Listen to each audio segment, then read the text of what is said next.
Here I can pick off some free units. Hey look, a bunch of peasants. Hey, I can tag this Moonwell and cast Shadow Strike, and now I can cast FOK. I can pick off all these units. How awesome for me! And so here we go. Actually, why am I not casting FOK? I don't understand. Maybe I'm like worried about my mana reserves, I guess, and being efficient. So instead I just do some damage to all these peasants and make him run back a little bit. And you can just see, I think I FOK right here actually. There we go, there's FOK. I do some more damage to these peasants. You see I get them very weak. And I actually lose this Dryad. I think it was not in the control group or something, or I made a mistake. But so there's 2 peasants left alive. Plus all the ones that were on lumber, so I couldn't have like reduced him to 0 peasants really easily, but I did manage to do some damage, and these are units that he will have to replace if he wants to harvest any gold or lumber. But I have given up my main to him. I've given him I've given him free reign of my main. Now, I'm not too bent out of shape about this because it's only 4,000 gold. It's not a big deal. And simply, I'm gonna play the map control game. I know that he has healing, but I have Shadow Strike and FOK and stuff. I have damage output available, and you can see just how low I'm able to reduce his units. And you can see Shadow Strike off of one and Focus Fire off the other. I can pick off generally 2 units at a time. I can make him heal the Archmage and then focus 2 other units and pick them off. So for very little cost, I picked off 2 riflemen. I'm already mining full speed from one of my mines, and granted he's mining close to full speed from his new mine as well. But I can keep chugging clarities. I can keep chugging through these moonwells as long as they're alive. And this is one of the points of having moonwells to the right hand side of the map, is these moonwells are going to stay alive, and I can keep using them whenever it's night. And it's some extra free healing that I managed to get off on my heroes because my buildings were towards the back. My important buildings, these moonwalls, were towards the back of my base, and thus weren't in range of his towers or in range of his primary push. Additionally, they were able to heal off my wisps and whatnot. Just all kinds of fun stuff happened there. So here we go, again with the Focus Fire. I know his Paladin's able to heal, so I'm not even bothering wasting the Shadow Strike. I'm going to use it on something useful. So I know his heal's on cooldown, and lo and behold, hey look, here's some priests and stuff. And so there's FOK, and I focus down, and there's Breath of Fire, and 2 priests die very, very quickly. Could he have possibly healed in time? Maybe. But FOK and fire is enough damage, especially with a little bit of help from Dryads, that I can pick off these units very, very quickly. And you can see just, I'm just going for unit pick-off after unit pick-off. And again, I'm playing the map control game, expanding again to the left-hand side of the map. I don't know if he re-expanded to his main, I don't know if he did that or not. However, I'm realizing, okay, again, now I'm actually out of mana. I'm basically out of clarities. I built a new shop, though, so I can clarity up some more, but my current mana reserves are 0. If I do chug a clarity, it's only 1 FOK and only really 1 Breath of Fire every time I do this. It's not a ton of damage, and eventually it's just going to get to the point where my units are so hurt that he can actually push me for real. So I take some time and creep up my heroes instead. My Warden's already 5, my Panda's 4, so I'm in pretty good shape here. It's also it's another source of income. It's another source of gold, and again, gold is a primary resource in this game. You can see I'm just spamming the hell out of moonwells. I've got 5 moonwells now up in my secondary base here. 48 of 80 food, and I'm not going to get up to 80 food anytime soon. I'm actually not even planning on breaking upkeep anytime soon, necessarily. But I am, however, trying to get as much moonwell juice as I can because my heroes are important.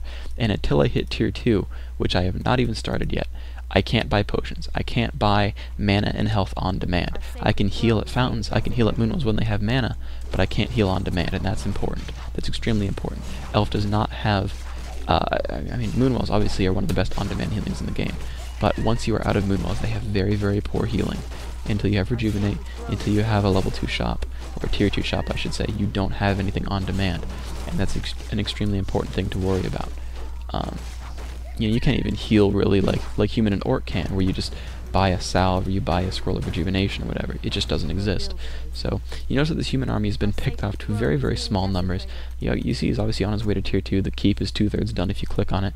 Now I don't know the exact progress, I just know that he has at some point started tier 2, so I know eventually I'm going to be seeing quote-unquote real units, but I know that pretty much every unit that I pick off is a keeper in a way. So there's the Shadow Strike you see, just doing some damage to that priest. He heals it, obviously, but I can keep focusing, and I'm pretty sure that I can get this kill if I want. There's FOK, and indeed down it goes. There's another water metal that I can dispel if I want to. I actually managed not to do that. I should have, but I didn't. But you can see here that I'm breaking upkeep, because now that I've noticed that he started to get more bold, He's actually gone and attacked that Ancient of Lore. He's gone and killed off that shop. He's getting ready to attack, and so, I can produce as many moonwells and stuff as I want, but 80 foot of rifleman doesn't really lose to a level 5 warden. It really doesn't. So he picks off the altar, whatever. but I have 2 trees of life churning in gold, so I'm obviously able to easily break upkeep because I have 2 gold mines. So I go to the shop and let's see what I buy. I buy a TP because you never really want to be without a town portal, especially what I'm doing right here is running into my opponent's base, trying to pick stuff off. I want to have a town portal so I don't get ganked randomly. So he finishes off my second Ancient of Lore, and that's a lot of why I actually started tier 2, is once he realized he was getting bold and he was actually going to try to attack me and try to get aggressive, and I was going to lose those lores, I realized that I needed to start tier 2, and you notice that it was a bit slow because here I am trying to get new Ancient of Lore, and I'm not even tier 2 yet. So I'm trying to get it, I'm on the way, but I haven't yet. Now if you look at my Hunter's Hall down here at my main, what I'm now calling my main, I actually started getting Dryad attack, but I canceled that and went for armor, because my damage output, again, is not really coming from the Dryad attacks, especially when I'm hitting Riflemen and heroes who take reduced damage from my attacks anyway. What I am doing damage with, however, is Slow Poison and my heroes. Now, neither of those are buffed by attack. However, what I can gain is the fact that, okay, I know he's able to make Riflemen, I know he's able to make, let's say, mortars. Let's make my Dryads durable so that they can stick around to Slow Poison. Let's have them stick around so that they can abolish water metals. Let's have them stick around so I don't give him free experience and level up his heroes, so that I can keep using my heroes to a good advantage. And you can see here I just pick off these 2 farms. And what I was trying to do basically is keep my opponent from producing important units. You see him going for this blacksmith right here. Now he had already chose to start a new blacksmith for himself. Now what he ends up doing in this game, spoiler alert, is actually going for mortars. He actually wanted to go mortars, and he does. And he actually could have made a workshop right now.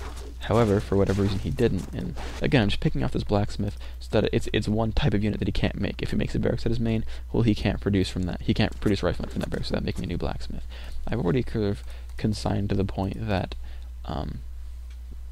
that he's not really producing from down here, because I just haven't seen anything come up across the map at any given time. I know I should have probably put some Wisp Scouts around the middle to see if there were rally ganks available, but I didn't.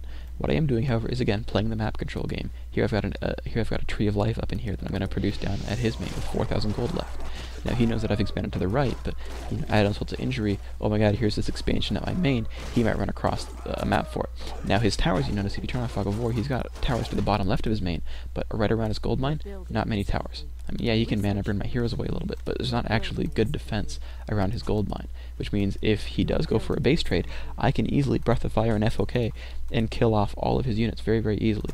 Now, another thing what I'm doing here is, again, I'm playing the map control game, because I realize that he might suddenly show up at my main and kill off my main, and here I'm stuck with a Tree of Life again, and not able to produce useful units. So I build these 3 Ancients of Lore at the bottom left of the map, so that I can continue to produce Dryads. Even if I lose my main, I can produce Dryads from somewhere completely across the map, somewhere he likely will not scout, and it's unit production that's going to continue to be available. Because as much as gold is important in this game, if you have nothing to spend the gold on, it doesn't matter how much gold you have.